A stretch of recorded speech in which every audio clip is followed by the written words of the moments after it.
네, 안녕하십니까. 저는 기독연구원 느헤미야에서 구약을 강의하는 김근주라고 합니다.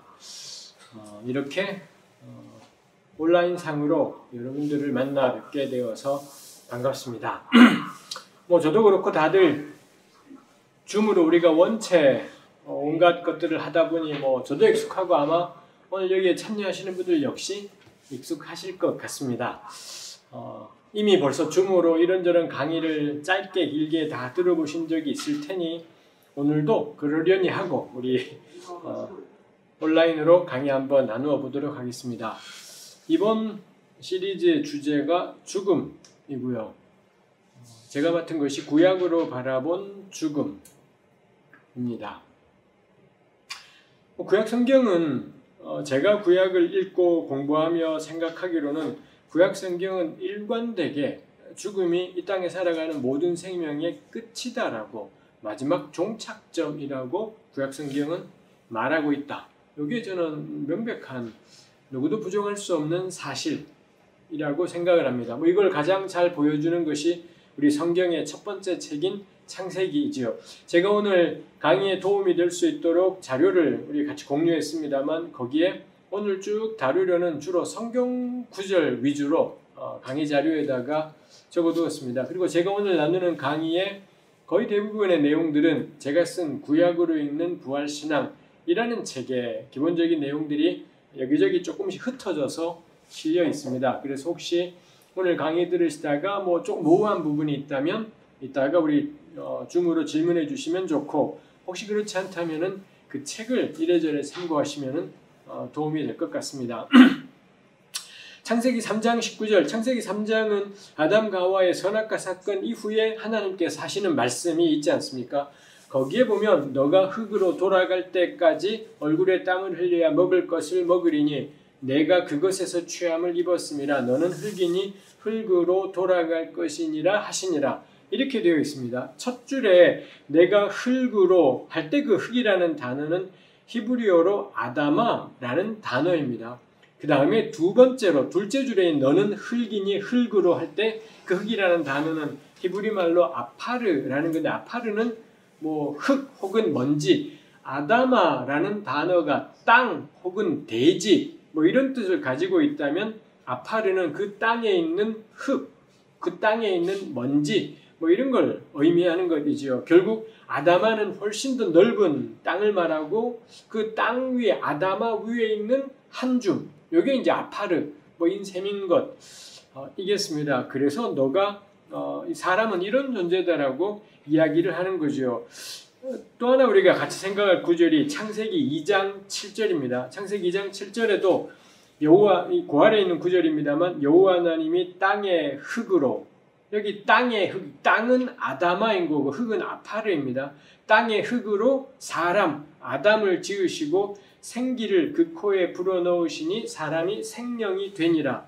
이렇게 표현이 되어 있습니다. 창세기 2장 7절, 창세기 2장은 아담과 하와가 선악과를 따먹기 전이고요. 창세기 3장은 선악과를 따먹은 다음인 것입니다. 근데 선악과 사건이 있기 전이든 있고 난 후이건 간에 사람은 땅의 흙으로 지어진 존재라는 겁니다. 근데 우리 2장 7절에 여호와 하나님이 땅의 흙으로, 즉 아다마에 있는 흙으로 사람, 아담을 만드셨다. 우리 이 표현 자체에서도 느껴지잖아요. 아다마가 땅인 거고 그 아다마에 있는 흙을 가지고 만든 존재가 아담인 겁니다. 우리 이런 거를 영어로 워드 플레이, 굳이 우리말로 번역하면 말놀이 혹은 한자말로 하면 언어 유희라고 우리 할 수 있겠습니다만 이 신약이든 구약이든 성경에는 이런 워드 플레이가, 언어 유희가 많이 있습니다. 이런 동사, 어근이 같은 동사나 명사를 사용해서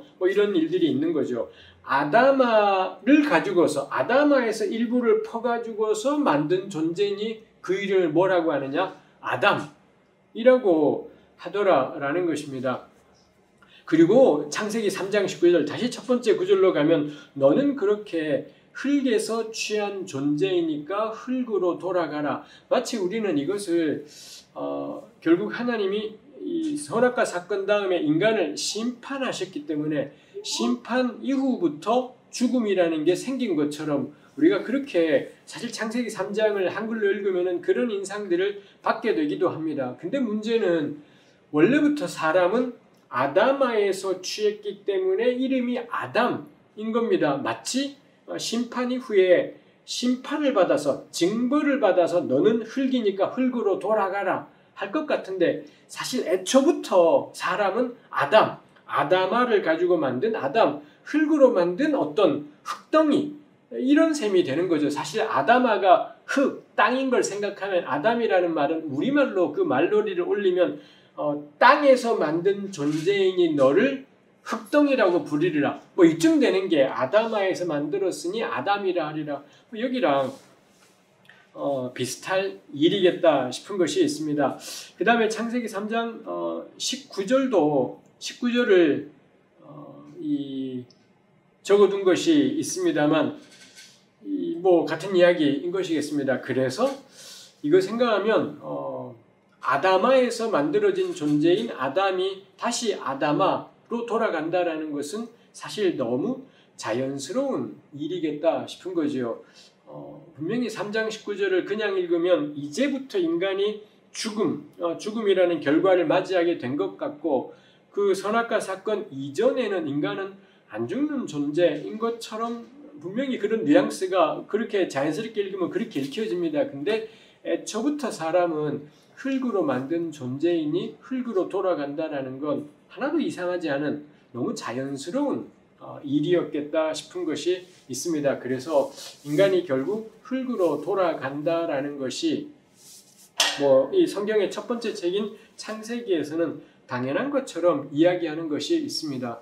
이 점을 또 보여주는 게 또 최소한 3장에 나타나는 일이 심판 때문에 생긴 것이라고 했습니다만 사실 이 창세기 3장은 우리 성경책의 가장 앞부분에 놓여서는 그 다음에 등장할 사람들이 살아가는 세상에 대한 기본적인 무대를 설정한다라는 생각이 듭니다. 뭐 그걸 또 보여주는 것이 이 생명나무에 대한 처리이지요. 동산 중앙에 생명나무가 있었다가 있습니다. 선악을 알게 하는 나무랑 생명나무가 다 동산 중앙에 있었다라는데 생명나무 이야기는 잘 안 나오고 선악을 알게 하는 나무 소개하면서 생명나무 나오고 그 다음에 3장 마지막에 3장 22절부터 24절까지의 이 생명나무 언급이 나오죠.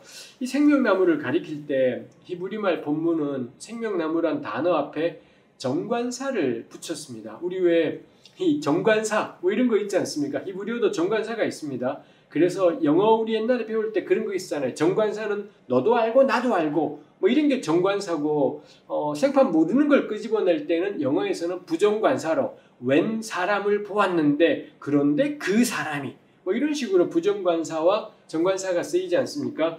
가령 우리 잠언에 보면 뭐 아주 좋은 어떤 행동이나 말은 생명나무라.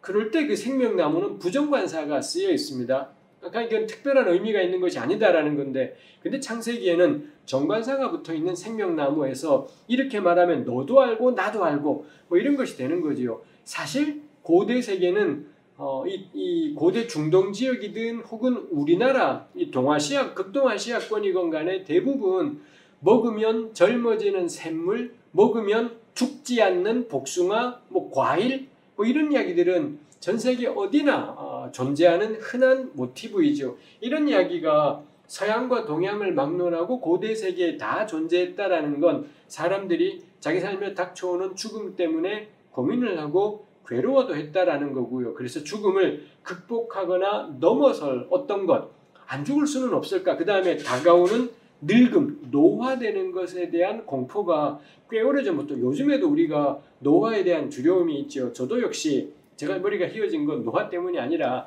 20대 후반부터 흰머리였던 것이었습니다만 저 역시 점점 이제 50대 중반이 되어서 노화되어 가는 것이 있습니다. 저도 역시 이게 썩 익숙하지는 않습니다. 제가 60대가 되고 70대가 되면 더 가능한 한 덜 늙어보려고 어떤 노력들을 하고 애도 쓸 것 같기도 하고 그렇습니다. 인류는 노화에 대한 두려움이 있고 노화의 끝은 뭔가요? 죽음에 대한 두려움이 있고 이 죽음을 넘어가 보려는 것들이 있죠. 이런 것들이 투영이 된 게 먹으면 젊어지는 샘물이라든지 먹으면 죽지 않는 나무 열매라든지 뭐 이런 이야기들이 다 존재하죠. 그 유명한 진시황제 같은 경우도 장생불사 뭐 이런 걸 추구하느라고 별의별 일들을 다 했더라. 뭐 이런 이야기들이 있지요. 고대 근동에도 이런 것이 있습니다. 들어본 적 있을런지요? 길가메시 서사시 뭐 이런 데도 역시 주인공 길가메시라는 사람이 자기 친구가 죽거나 죽게 되자 이 죽음에 대한 공포, 죽음에 대한 충격을 받게 되면서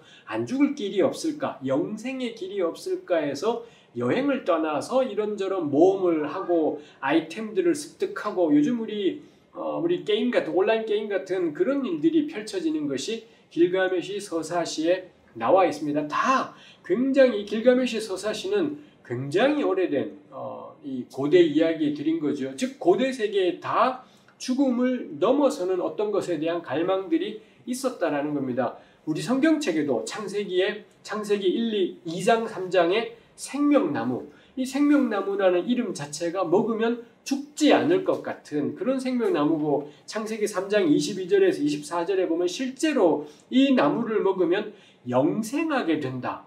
뭐 이런 이야기가 성경에도 나와 있다라는 거죠. 즉 고대 이스라엘 역시 먹으면 영원한 생명을 얻게 되는 나무에 대한 모티브가 있더라라는 것인 거고요. 요 나무를 정관사를 붙여서 그 생명나무라고 하고 있는 거죠. 근데 창세기에 진짜 놀라운 점은 뭔가요? 고대 근동의 생명나무 이야기들은 다 가짜라서 그 백날 먹어봐야 다 죽어.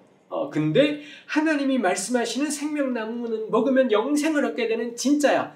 이딴 식으로 창세기는 이야기를 풀어가지 않습니다. 창세기는 뭐라고 하나요? 아담과 하와를 에덴 동산에서 쫓아내는데 유일한 이유는 뭔가요? 범죄에서 쫓아낸다 라기보다는 그냥 그 자리에 그대로 두면 아담과 하와가 이 생명나무를 따먹겠더라 라는 거죠. 그래서 하나님이 내린 조처가 아담과 하와를 에덴 동산에서 쫓아내고요. 그뿐만이 아니라 돌아오지 못하도록 그 생명나무로 가는 길을 천사들이 지키게 하는 것이지요. 성경에 이런 특이한 신적 존재가 등장하는 이 첫 번째 본문이 창세기 3장이겠습니다만 이 그룹이라고 하는 존재, 그룹이 어떻게 생겼는지 어떤 모양인지 우리가 뭐 짐작할 수도 없습니다. 성경은 정말 오래된 책이다 보니 그룹이니 스랍이니 이런 천상 존재들에 대한 언급을 뭐 서슴지 않고 하고 있지요. 이런 그룹이라는 존재를 두어서는 아마도 이 그룹의 역할은 뭐냐? 사람이 접근하지 못하게 하는 거고 이걸로도 모자랐던지 두루 도는 불칼, 이 불 모양의 이 칼 모양으로 된 불인 건데 이 칼이 불 모양의 칼이 이 360도, 180도, 360도 막 뱅글뱅글 이렇게 돌면서 우리 오늘날에 그런 거 볼 수 있잖아요. 동그란 것 안에 어떤 물체가 들어가서는 막 지 맘대로 온 사방으로 도는 것이 있지 않습니까? 이런 빙글빙글 360도, 180도 막 도는 그 불칼이 에덴 동산을 돌아다녀. 이유가 뭐냐면 딱 하나입니다. 이 생명나무로 접근을 못하게 하려고. 그게 어디냐?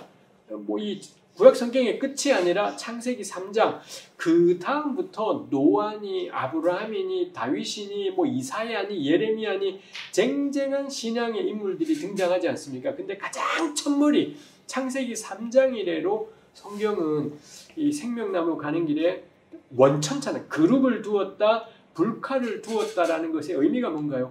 원천차단인 겁니다. 영생 그딴 걸 신경 꺼라. 평생토록 죽지 않고 늙지 않는 삶 그딴 개소리 믿지 마라. 그딴 거에다가 너들 인생을 걸지 마라. 그딴 거 사모하면서 이 땅의 삶을 살아가지 마라. 그게 창세기가 고대 근동의 신화들하고 근본적으로 차이 나는 겁니다. 우리 하나님만이 진짜 영생을 줘. 이딴 걸로 구약 성경은 승부하지 않습니다. 딴 종교들은 가짜 생명을 주지만 우리는 진짜 영생을 줘. 이런 걸로 구약 성경에서는 승부하지 않습니다. 애시당초부터 영생 신경 꺼. 영생은 사람이 신경 쓸 영역이지 않아. 사실 구약 성경 전체는 유일하게 영원, 시간을 넘어서서 영원한 존재는 한 분밖에 없습니다. 하나님 한 분만이 영원하신 존재인 거고 사람에게 있는 그 어떤 것도 인간 세상에 이 하나님이 지으신 피조 세계에 있는 그 어떤 것도 영원하지 않고 오직 하나님 한 분만이 영원하다라는 게 이 구약성 신앙의 가장 기본적인 것이기도 하다라는 것입니다. 그래서 저는 창세기 3장에서 말할 수 있다고 생각을 해요. 구약이 우리한테 말해주고 싶은 건 뭔가요? 영생에 대한 관심은 성경적 관심사가 아니다 라는 게 이 창세기 1, 2, 3장이 우리에게 기본값으로 세팅을 이야기하고 있는 거죠. 그래서 사람은 영원토록 살 수 없고 때가 되면 죽는다라는 거. 이 3장에 나타나 있는 내용이죠. 때가 되면 죽고 그리고 인간들이 별별 용을 다 써도 절대 영생으로는 접근할 수 없다라는 게 애시당초부터 끊어버리는 것이 이 창세기가 구약 성경이 우리에게 제시하고 있는 것입니다. 저는 기독교인입니다. 그래서는 신약 27권도 영원한 하나님의 말씀으로 굳게 믿고 고백을 합니다. 그리고 예수께서 영원한 생명에 대해서 말씀하셨고 신약 성경 곳곳이 영생의 영원한 삶으로의 초대라고 표현하는 건 너무 당연한 일일 겁니다. 그럼 이 두 개의 본문은 충돌되고 모순되는 것이겠습니까? 전혀 그렇지 않을 겁니다. 요게 모순이 만일 모순이면 한 책은 버려야 되는 것 뭐 그렇게 되는 것이지 않겠습니까? 근데 이 구약 성경과 신약 성경은 둘 다 하나님의 동일한 하나님의 말씀이지 않습니까? 그럼 우리가 어디서 출발을 해야 되나요?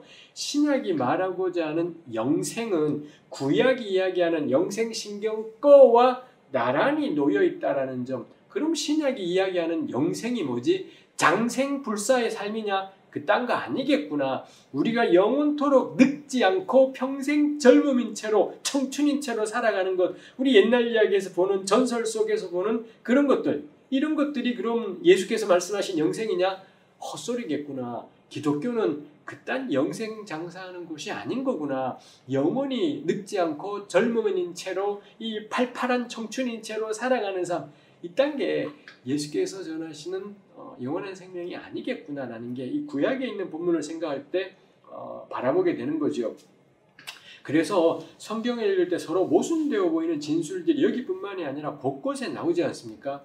만일 이게 모순이면은 둘 중에 하나는 버리고 우린 그게 굉장히 익숙해요. 둘이 충돌되면 하나는 틀리고 하나는 맞고가 되는 것이 있습니다. 근데 성경은 이런 것들이 한두 개가 아니고요. 이게 싹 조화되지 않습니다. 그렇다면 우리가 해야 될 게 서로 모순되어 보이는 것들 가운데 어떤 걸 버릴 것이 아니라 그걸 통해서 뭐를 정말 말하고 싶은지 이 모순되어 보이는 두 서로 다른 진술을 통해 실제로 말하고자 하는 것이 무엇인지를 찾아가는 것. 전 그게 우리가 신구약 성경을 읽어가는 것. 이겠다 싶어요. 제가 이런 식으로 이야기하면 종종 그런 질문 교수님 말씀하신 것처럼 그렇게 막 성경 읽는 게 복잡하면 이거 공부 못하는 사람은 성경 못 읽겠어요. 전 늘 그런 분들에게 늘 이야기해요. 교회 다니지 말라고. 그런 거 귀찮으면 성경 보지 마세요. 교회 다니지 마시라고. 그냥 주문 외우고 다니시라고. 예수 천당, 예수 믿으면 구원받아. 그 주문 외우며 다니시라고. 근데 기독교 신앙은 주문을 1000년을 외워도 단 한 톨의 구원도 보장하지 못하는 것이 제가 깨닫고 있는 구약신앙입니다. 이거 깨닫는데 겁나 좋은 머리가 필요하냐? 절대 그렇지 않습니다. 신경 써서 고민하고 신경 써서 궁리하고 그거 필요해요. 근데 이거 겁나 번거로워요. 우리 이 땅 살면서 고민하고 궁리하는 거 힘들지 않습니까? 그러다 보니 몰라 나는 쉽게 믿을래, 단순하게 믿을래, 교회 다니지 말라고. 저는 늘 권해요. 가까운 다른 종교를 알아보시라고. 저 농담이신 거 아시죠? 농담인 거 아시죠? 다른 종교 알아보지 마시고 예수 믿으세요. 예수 믿는 거 고민하는 거 필요하고요. 궁리하는 거 꼭 우리한테 필요한 일일 것이겠습니다. 영생에 대해서 신경을 꺼버리게 만듭니다. 우리 창세기는 이 하나님과 그 백성 이야기의 기본 세팅을, 무대 세팅을 뭘로 하느냐? 인간은 유한한 존재. 결코 영원하지 않고 유한한 존재. 요거 딱 깔아두고 있더라라는 것입니다. 창세기는 전적 타락 그런 것 전혀 이야기하고 있지 않습니다. 창세기뿐 아니라 구약의 어느 본문을 읽어도 인간의 전적 타락 이런 이야기들을 우리가 찾아낼 수는 없습니다. 제가 그게 틀렸다라는 것이 아니라 마찬가지입니다. 구약에 그런 이야기 나오지 않아요. 근데 신약에서는 그렇게 볼 수 있는 구절들이 바울 서신에서, 예수님 이야기에서 찾기 어려워요. 바울 서신에서 그런 것들이 있지 않습니까? 그렇다면 이 전적 타락이 말하고 싶은 게 뭐지? 구약은 이런 게 전혀 없어요. 근데 신약에는 바울 서신에 있어요. 그럼 그 다음에 우리 고민할 건 그럼 이렇게 충돌되어 보이는 걸 통해 말하고 싶은 게 뭐지? 이렇게 우리가 가야 되는 거지. 바울이 말한 전적 타락을 가지고 창세기를 읽으려고 하면 저는 창세기를 왜곡하고 비틀어버리고, 아니 그럴 거라면 바울 이야기에 다 맞출 거라면 창세기가 왜 필요해요? 로마서 갈라디아서만 있으면 되지 창세기가 필요가 없지 않겠습니까? 그러니 저는 창세기 읽을 때 이 본문 우리 참 일단 본문 그대로를 조근조근 읽어갈 일입니다. 창세기 3장이 말하고 싶은 건 절대 인간의 전적 타락이 아닙니다. 한계 많은 인간이 인간 본연의 삶인 거구나. 영생을 추구하며 살아가는 것이 아니라 유한한 시간 동안에 이 땅에서 살아가는 것. 이게 인간 본연의 삶이구나 라는 게 창세기가 이야기하는 것이죠. 창세기에서만 나오지 않습니다. 그 다음에 제가 구절들을 적어놓은 곳이 전도서입니다. 전도서 곳곳에서 역시 인간의 유한한 삶에 대해서 이야기를 하고 있고요. 특히 전도서 기자를 힘들게 만든 것이 괜찮은 사람, 의로운 사람이나 나쁜 놈이나 동일하게 죽음이 기다리고 있다는 게 전도서 기자에게는 썩 편치 않은, 근데 바꿀 수 없는, 회피하거나 모른 채 할 수 없는 불변의 진리. 그게 뭐냐? 의인에게나 악인에게나 지혜자에게나 우매한 사람에게나 동일하게 죽음이 찾아온다라는 것. 심지어 전도서 기자는 강조해서 표현하기를 짐승이나 사람이나 죽음이라는 운명 앞에서는 아무 차이가 없다. 이지요. 유명한 구절이죠. 전도서 3장 19에서 21절에 인생이 당하는 일을 짐승도 당하나니 그들이 당하는 일이 일반이라. 다 동일한 호흡. 여기 호흡이라고 개역이 번역한 단어가 히브리 말로 루아흐라는 단어입니다. 들어보신 적 있습니까? 루아흐가 유명해진 것은 이게 스피릿, 영을 의미하는 단어이다 보니, 그리고 구약에서 꽤 많은 경우에 루아흐가 하나님의 영인 경우에 우리 신약 성경에 성령을 떠올리게 하는 것이 있기 때문에 루아흐라는 히브리말 단어가 우리 일반 교우들에게, 히브리어를 배우지 않은 교우들에게 꽤나 유명해진 점이 있습니다. 목사님들의 설교에서도 루아흐, 하나님의 영으로 언급되는 것이 많으니까요. 루아흐라는 단어 안에 정말 하나님의 영을 가리키는 뜻도 분명히 있고요. 동시에 이 단어 안에는 호흡, 인간이 내뱉는, 내쉬는, 들이마시는 호흡이라는 뜻도 있다라는 겁니다. 전도서 9절에 놀라운 건 뭔가요? 사람의 호흡도 루아흐인데 짐승 역시, 짐승의 호흡 역시 루아흐라는 겁니다. 또 이 구절에 놀라운 것이 짐승이 죽음같이 사람도 죽으니 사람이 짐승보다 뛰어남이 없으면 모든 것이 헛되미로다. 다 흙으로 말미암았으므로 다 흙으로 돌아간다. 창세기에서는 다소 모호한데 전도서는 명확해요. 사람이건 짐승이건 다 흙으로 만들었다. 흙으로 만들었으니 흙으로 돌아간다. 제가 오늘 강의의 첫머리에 시작했지만 우리는 타락 사건 이후에 이 흙으로 만들었으니 흙으로 돌아간다 일 것 같은데, 사실 이 본문은 사람이건 짐승이건 흙으로 만들어졌으니 흙으로 돌아간다. 이렇게 생각하는 것이 있더라는 거죠. 다 한 곳으로 간다라는 겁니다. 근데 혹자들은 인생의 루아흐는 위로 올라. 여기 똑같은 루아흐를 개역 성경은 혼이라고 번역을 했습니다. 이거 문제 있는 번역인 거죠. 똑같이 바로 앞에서는 루아흐를 호흡이라고 번역했는데 여기서는 혼이라고 번역하니 근거가 뭐야? 이 선입견이죠.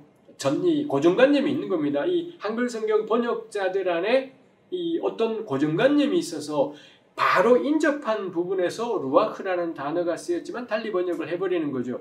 인생들의 혼은, 루아흐는 위로 올라가고 짐승의 혼은 아래 땅으로 내려간다고들 하는데 그걸 어떻게 하냐고, 그게 말이 되냐고. 우리 앞에 문맥, 그들이 당하는 일이 일반이라는 걸 볼 때 이 마지막 구절은 인생들의 루아흐나 짐승의 루아흐나 다 똑같다, 전부 흙으로 돌아간다 라는 게 전도서가 말하는 것 이다라는 것이지요. 그래서 사람은 누구든 흙으로 돌아간다라는 창세기의 진술, 이 진술은 창세기만의 것이 아니라 전도서 기자에게는 최종적인 진실인 거죠. 전도서 12장 7절에는 흙은 여전히 땅으로 돌아가고 영은 그것을 주신 하나님께로 돌아가기 전에 기억하라. 전도서 12장에 왜 그 유명한 죽기 전에 너의 창조주를 기억하라, 그 유명한 구절입니다. 그러면서 전도서 12장 7절에 흙은 땅으로 돌아가고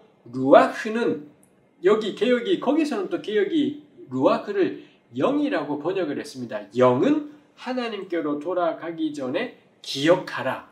이렇게 이야기를 하는 것이 있습니다. 그래서 전도서 같은 경우는 루아크라는 같은 이브리말 단어를 한 번은 영이라고 번역하고 한 번은 혼이라고 번역하고 호흡이라고도 번역하고 뭐 이렇게 되어 있는 것이 있지요. 언뜻 전도서 12장 7절을 보면 우리가 오해할 수 있습니다. 사람의 몸뚱아리, 즉 우리가 보통 교회용어로는 육은 이 흙이기 때문에 땅으로 돌아가게 되고 사람 속에 있는 영혼, 이 영혼은 하나님께로 올라가는 거구나. 그래서 육체와 영혼이 분리되는구나. 뭐 이런 생각을 우리가 이 구절에서 하기 쉽습니다. 그렇지만 전도서에서는 명확합니다. 이 사람이라는 것이 영혼과 육체로 분리된 존재라고 전혀 이야기하고 있지 않고요. 여기에 루아흐는 달리 호흡이라고도 번역이 될 수 있는 거죠. 호흡은 하나님이 주신 겁니다. 사람이 구약 성경의 사고방식은 그러하죠. 하나님이 흙을 가지고 쪼물락쪼물락 하셔서 사자를 만드셨고요. 또 같은 흙으로 쪼물락쪼물락해서 사람을 만드셨습니다. 그리고 구약의 사람들은 근데 하나님이 그 흙으로 만든 사자에게, 흙으로 만든 사람에게 하나님의 루아흐를 부어주시는 겁니다. 하나님의 루아흐를 부어주었더니 그러자 사자가 살아서 움직이게 되고 사람 역시 살아서 움직이게 되는 이런 일들이 있는 거죠. 그러다가 이 사자와 사람이 각각 죽게 되면 팍 쓰러져서 죽는 거고요. 그때 구약의 사람들은 그때 하나님이 그들에게 주셨던 하나님의 호흡, 이걸 여기 호흡이라고도 번역하고 혼이라고도 영이라고도 번역했지만 사람한테 주셨던 그 루아흐를 거두어 가시는 것. 이 루아흐는 사람의 영혼 같은 것이 아닙니다. 짐승한테도 루아흐를 주시면 짐승이 살아있게 되고요. 짐승한테 영혼이 있는 건가요? 우리 보통 사람과 짐승의 차이, 영혼의 유무 뭐 이런 이야기를 하지만 다 거짓말은 좀 센 말인 거고 아무 근거가 없는 이야기일 겁니다.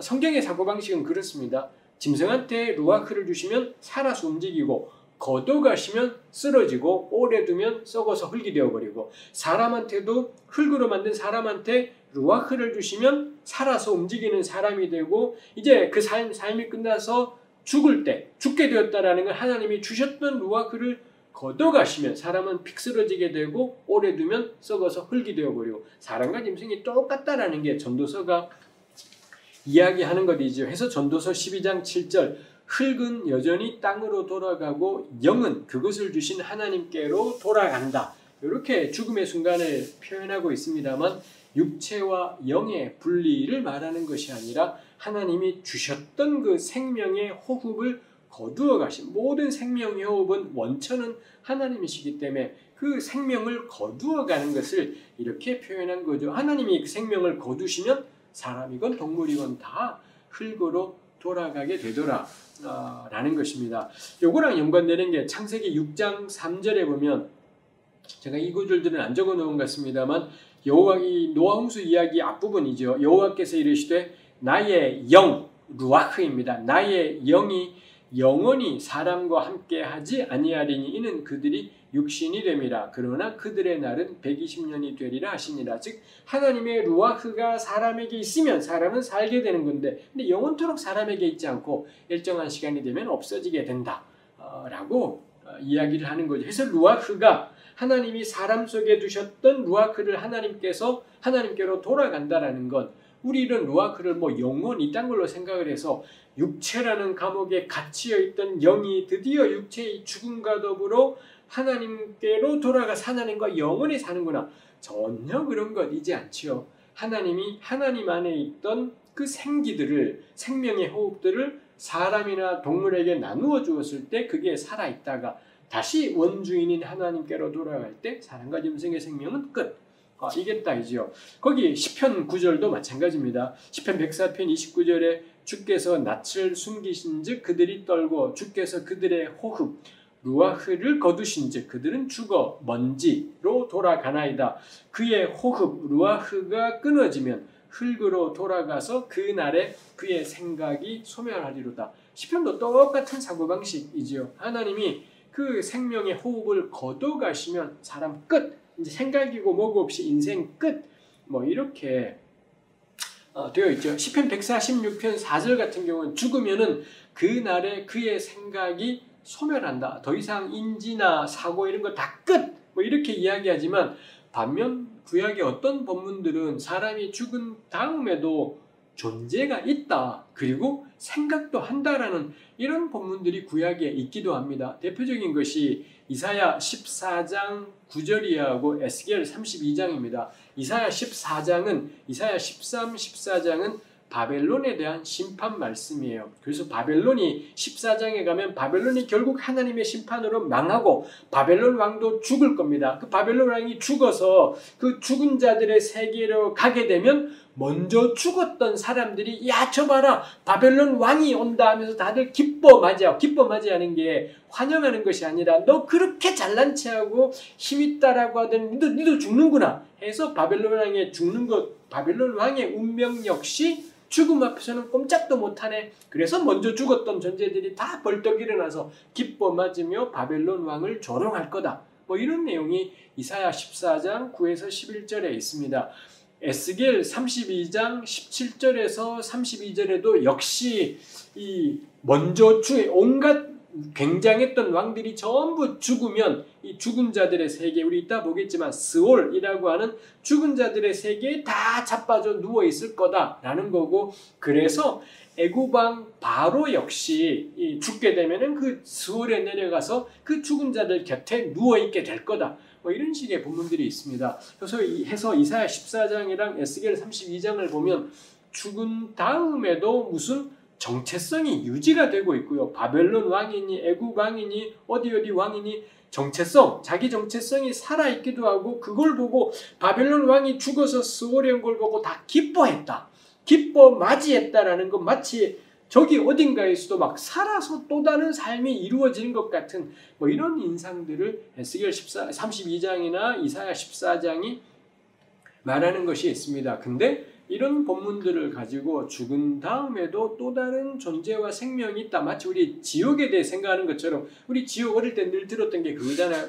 예수 안 믿는 사람 결국 지옥 가서 불못 속에서 계속 죽고 싶어도 안 죽고 막 지글지글 타오른다. 거기 생명이 살아있고 막 의식도 살아있고 정체성도 살아있고 막 그러지 않습니까? 이런 거를 생각하게 되는데 뭐 이사야서와 에스겔 본문은 그런 지옥을 딱 떠올리게 하는 내용이기도 하고 그렇습니다. 그렇지만 이 본문 두 개의 본문을 가지고 죽은 다음에도 어떤 의식과 정체성과 생명이 그런 존재가 있다라는 근거로 삼아서는 안 된다. 절대 안 된다라는 게 저의 판단입니다. 이 두 본문이 말하고 싶은 건 뭐 초점은 뭐냐?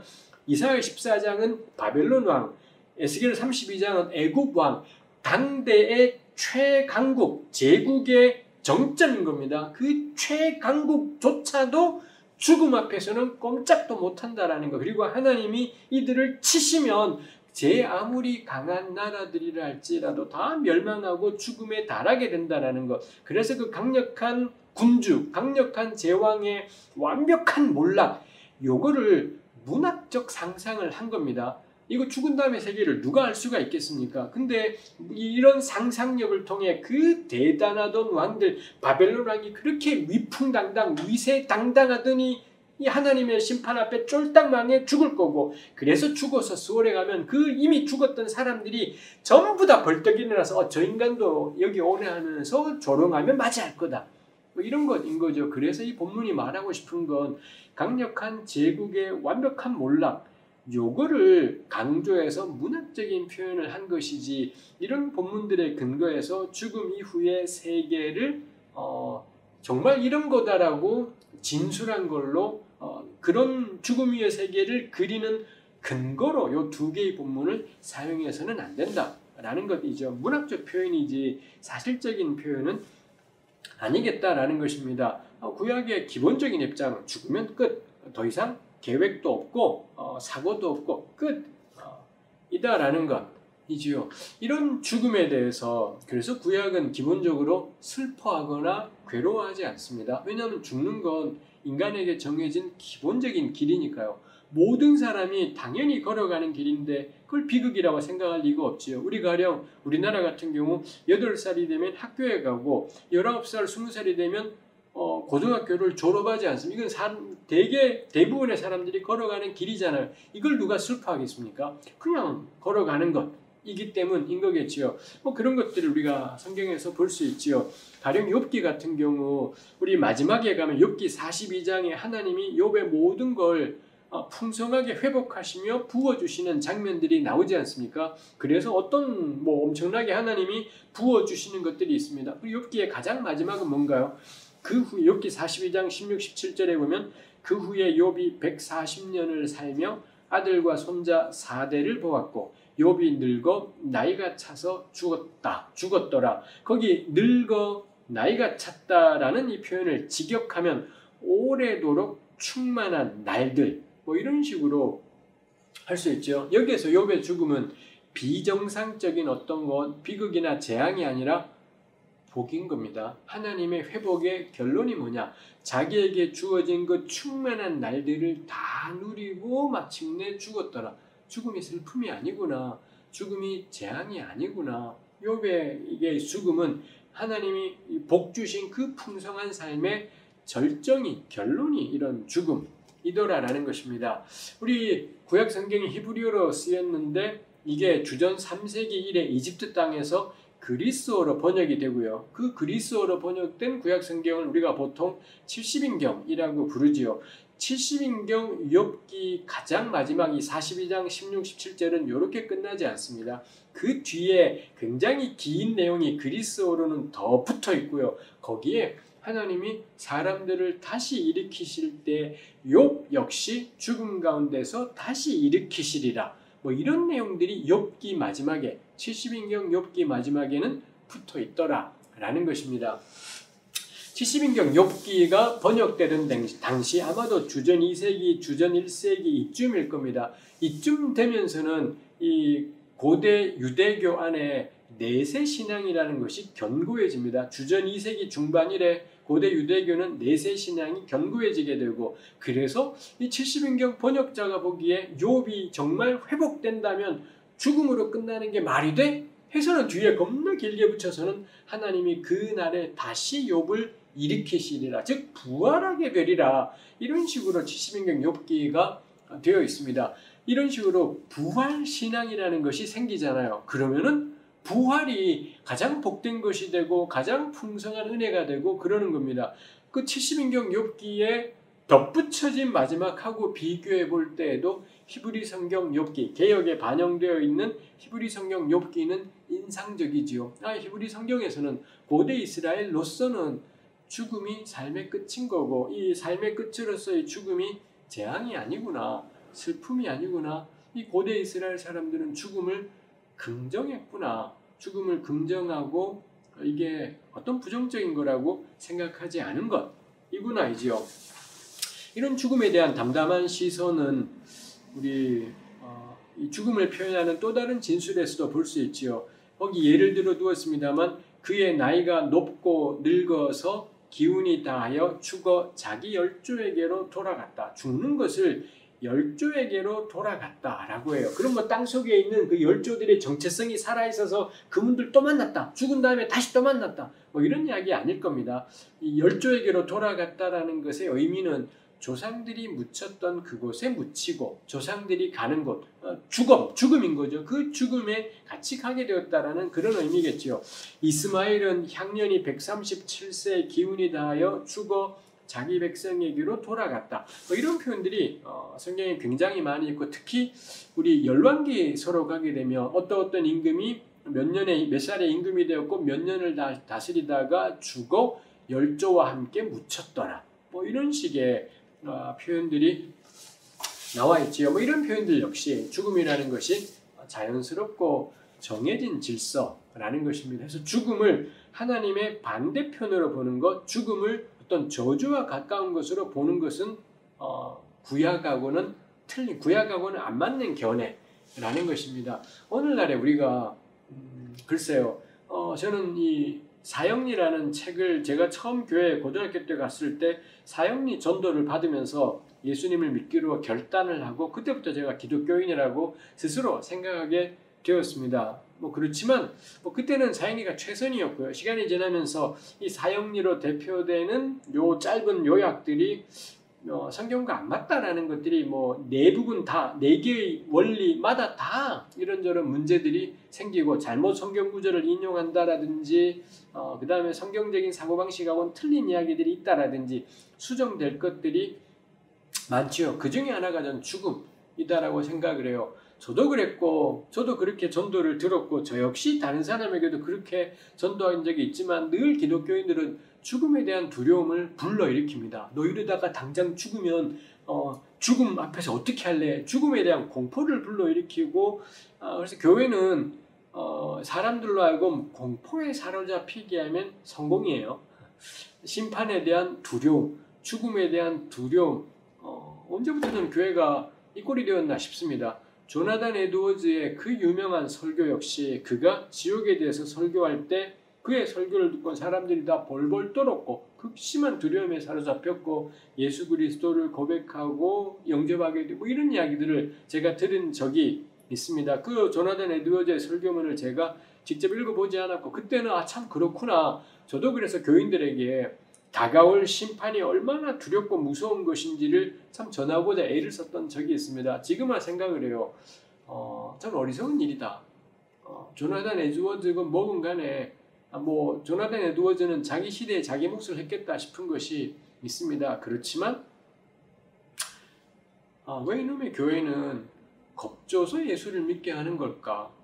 근데 겁을 주는 것도 무얼로 겁을 주는가가 부당한 삶을 살아서 겁을 주는 게 아니라 불의한 삶을 사는 것에 대해 겁을 주는 것이 아니라 예수 안 믿으면 지옥 간다는 겁을 줘요. 아무리 괜찮게 살아도 당신이 예수를 믿지 않으면 지옥. 이 두려움을 잘 불러일으키면 이 교회는 영접하는 사람들이 더 생겨나게 되고 교인이 더 생겨나게 되는 것이 있습니다. 이게 복음이냐? 이게 복음인 건가? 저는 정말 안 믿겨요, 이제.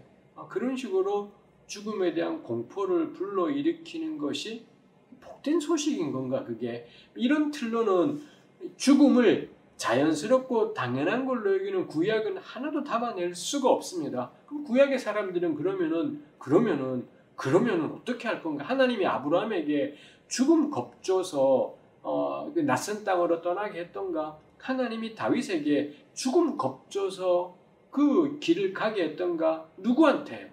도대체 누구한테 하나님이 죽음에 대한 공포를 불러일으켜서 이 하나님의 영광의 길을 걸어가게 했던가? 예수께서 그렇게 제자들을 대하셨던 건가?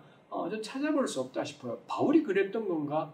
전 찾아보기 어렵다 싶은 것이 있습니다. 이 모든 생각들에는 죽음은 하나님의 반대편 혹은 저주라고 생각하는 부당한 사고방식이 거기에 있습니다. 물론 죄의 삭슨 사망이다라는 로마서에 나오는 명확한 구절이 있습니다. 다시 한번 이런 경우에 그 로마서에 나오는 구절은 평면적으로 죽음은 죄의 결과구나. 틀린 생각입니다. 바울이 말하고 싶은 건 그것이지 않습니다. 왜냐하면 구약이 그렇지가 않으니까요. 그러면 바울이 말했던 그 명료해 보이는 구절은 사실은 안 명료한 것인 거죠. 그럼 그 다음에는 생각과 궁리가 필요해요. 이거 복잡해지잖아요.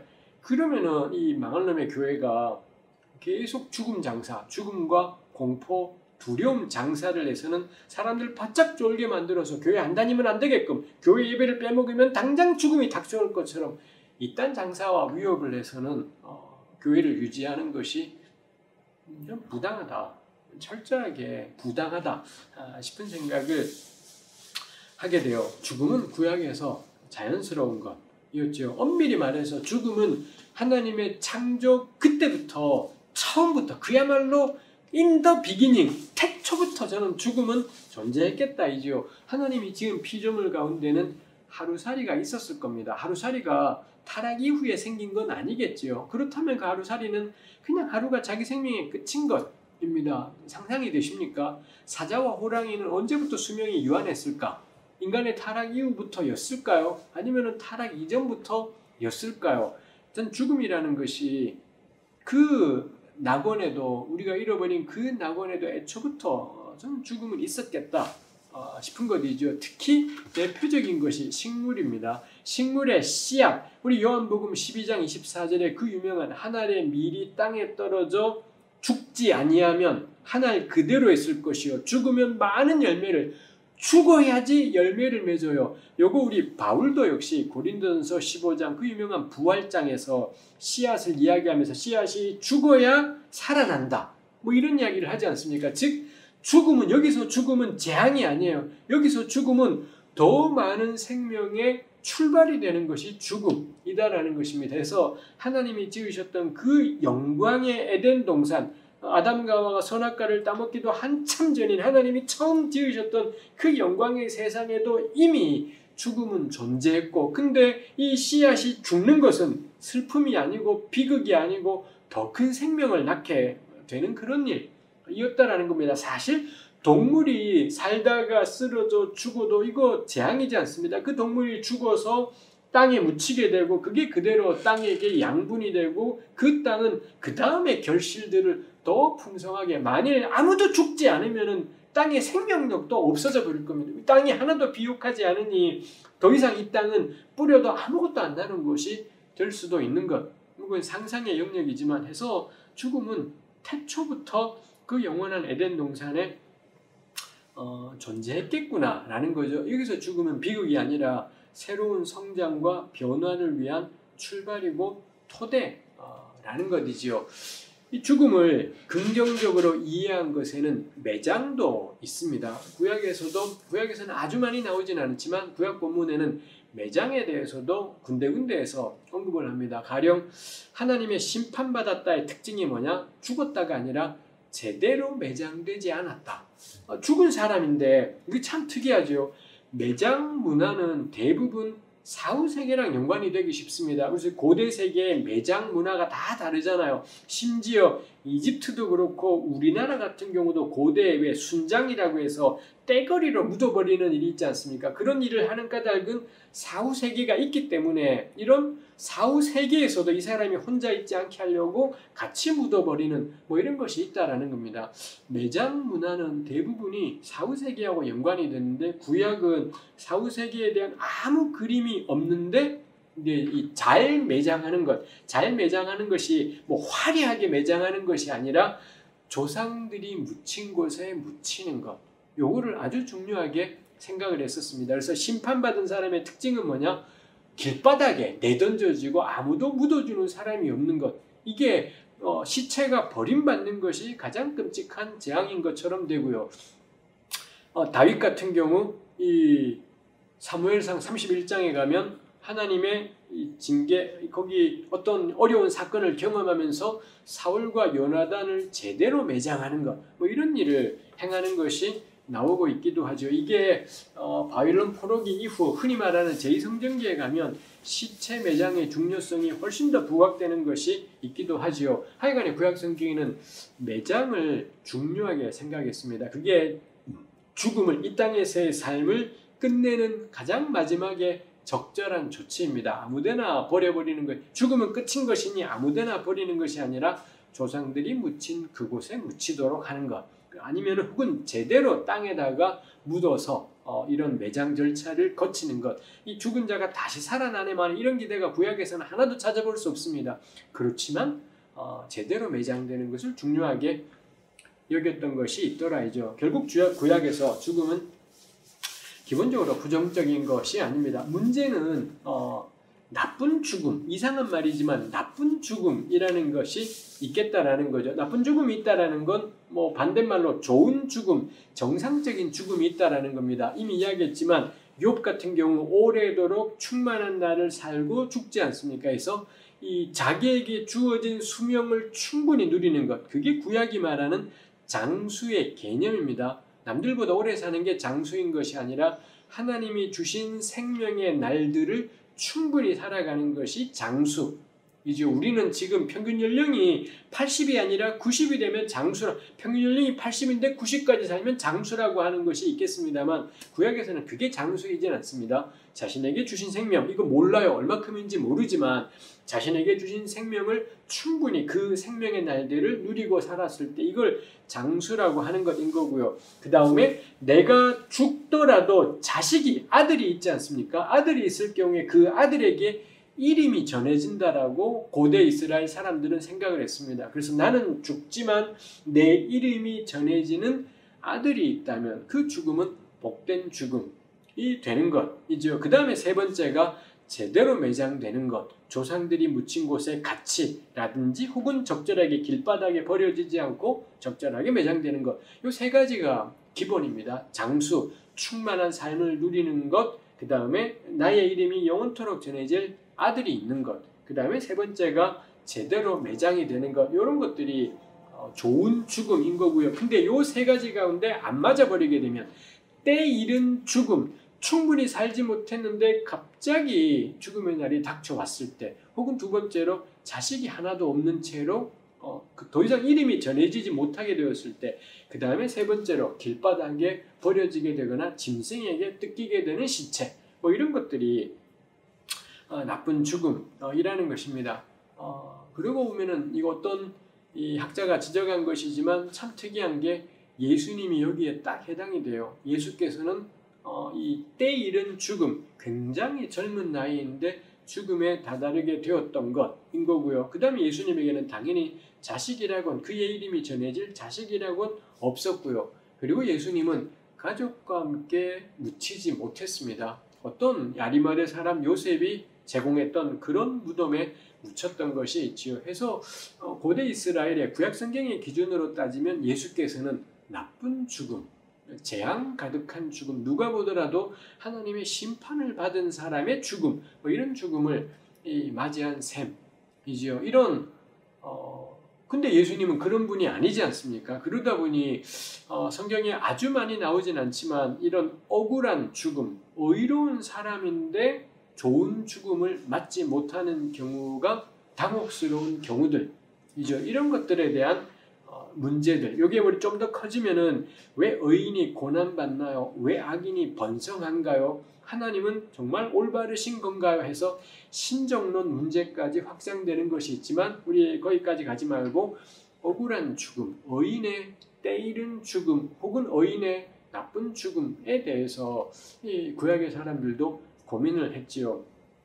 사실 시편에 굉장히 많은 것들이 그 의인의 때이른 죽음의 위기 때문에 부르짖는 소리들이 시편에 굉장히 많이 나와 있기도 합니다.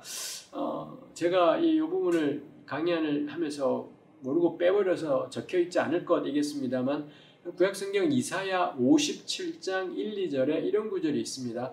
의인이 죽을지라도 마음에 두는 자가 없고 진실한 이들이 거두어감을 당할지라도 깨닫는 자가 없도다.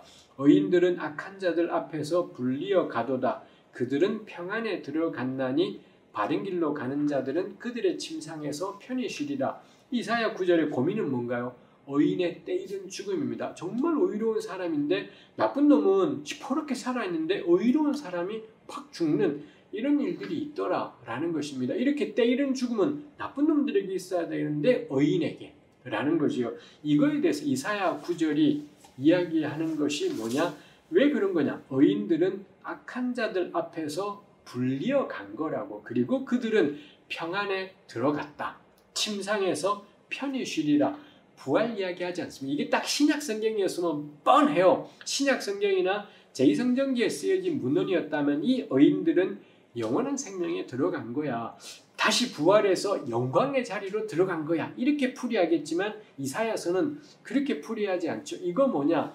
앞으로 닥쳐올, 여기 악한 자들 앞에서 했습니다만 악한 자들이라고 번역을 할 수도 있고 악한 재앙들이라고 번역을 할 수도 있습니다. 하여튼 닥쳐오는 악 앞에서 불려간 것, 더 큰 재난과 재앙이 닥쳐오기 전에 하나님이 여인들을 데려가신 것. 겉으로 보기에는 너무 빨리 죽었다 싶은데 이사야 9절은 이걸 뭘로 해석하느냐? 다가오는 더 큰 횡액으로부터, 더 큰 재난으로부터 여인들을 지켜 먼저 데려가신 거다라는 거고요. 그리고 그들은 평안에 들어갔고 침상에서 편히 쉬리라. 내세에 대한 기대가 없습니다. 부활에 대한 아무런 희망이 없지요. 다만 죽음을 통해 이제 그들은 쉰다, 평안하다. 그래서 의인의 죽음, 의인의 때이른 죽음을 그 자체로 하나님의 오히려 보호하심이었던 거다. 하나님이 그를 평안하게 인도하신 거다. 이렇게 하는 거죠. 그래서 이 이사야 57장 9절은 의인의 죽음을 보면은 마음에 두라라고 이야기해요. 이 땅을 살면서 의로운 사람인데 때이른 죽음을 맞이하였다. 그럼 그런 사건들을 그냥 넘겨버리지 말고 마음에 담아두고 곰곰이 생각하며 궁리하라고, 하나님이 왜 그렇게 하셨을까를 궁리하라라고 뭐 이렇게 초대하는 거죠. 그리고 사실 이런 구절들은 예수 그리스도의 죽음에 대해서도 우리로 하여금 이야기하는 것이 있습니다. 얼핏 보기에 예수님은 나쁜 죽음 같은데, 때이른 죽음에 자식도 없고 제대로 매장되지도 않았고 나쁜 죽음일 것 같은데, 이런 구약의 것들과 나란히 놓이면서 예수님의 죽음을 그 본질적인 의미에 대해서 물어보게 되는 것이 있더라 이죠. 구약이 지금까지 이야기가 구약에서 죽음은 당연하고도 자연스러운 질서였다 라는 것이죠. 그 다음에 두 번째 할 것이, 그럼 죽은 사람들에게는 어떤 일이 벌어지는가가 있지요. 사실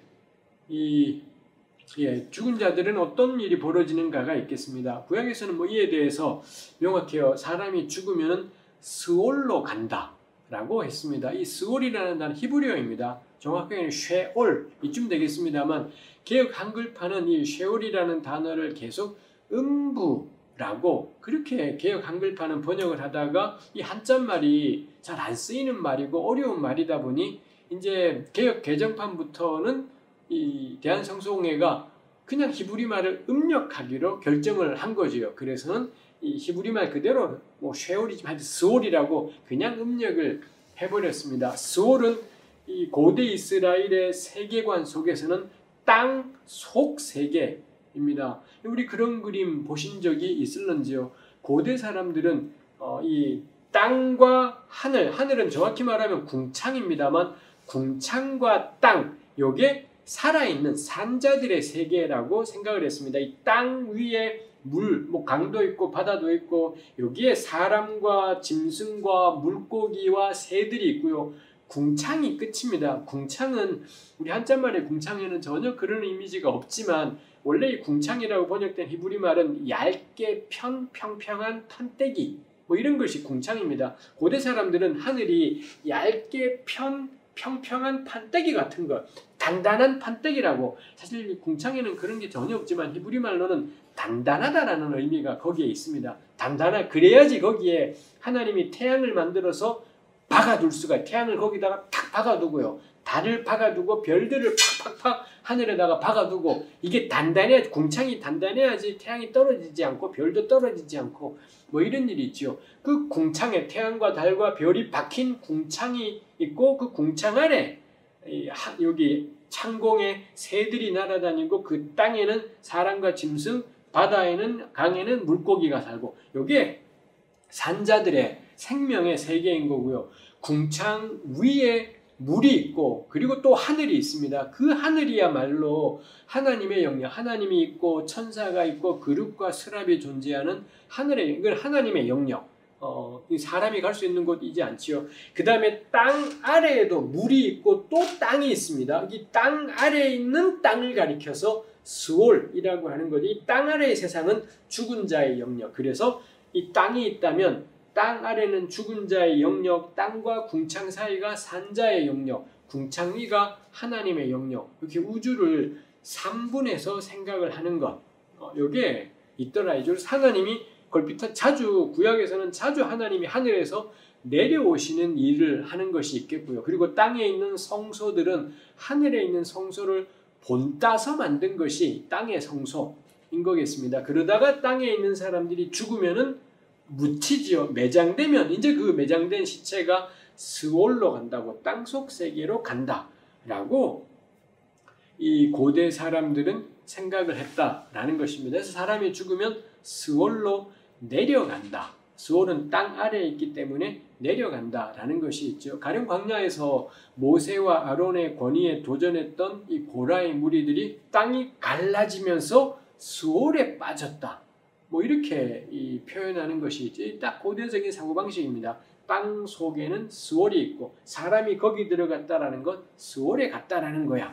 이렇게 하나님께 반역한 사람이 땅이 갈라지며 스올에 갈 뿐 아니라 모든 사람은 다 죽으면 스올로 간다. 그 전도서 9장 10절이 있지요.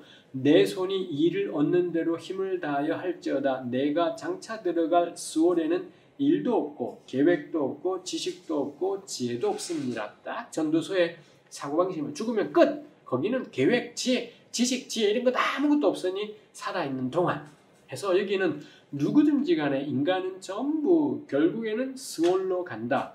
이죠. 성경의 묘사들은 스올에는 그 죽은 자들의 시체가 있고 그 죽은 자들의 시체 위를 지렁이나 구더기 같은 벌레들이 그 시체 위를 꾸물럭거리며 다닌다라고 생각을 해요. 이거 아마 시체를 매장하고 좀 지나서 혹은 뭐 시체가 길에 버려지고 좀 지나면 동물이든 주로 동물에서 보았을 수 있겠지만 오래 두면 구더기가 나오지 않습니까? 이런 것에서 아마 이런 상상력들이 생기겠지만 하여튼 스올에는 시체들이 쫙 늘어져 있고 그 위를 구더기랑 지렁이들이 꿈틀거린다라고 뭐 이렇게 생각을 고대 사람들은 생각했습니다. 스올에 간 사람은 결코 다시 땅 위 산자들의 세계로는 돌아올 수 없다라고 했고요.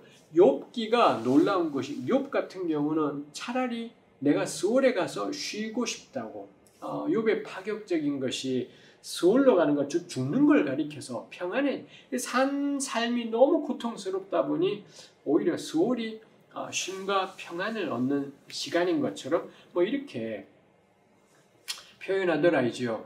흥미로운 점은 스올에 내려가도 정체성이 아까 뭐 얼핏 이야기했지만 정체성이 그대로 유지된다라고 생각하는 것 같은 그런 본문들이 있습니다. 가령 요셉이 이제 동물에게 뜯겼다라고 형들에게 보고를 듣고서는 펑펑 울면서 내가 좀 있다가 죽으면 스올에 내려가서 내 아들 요셉을 보리라.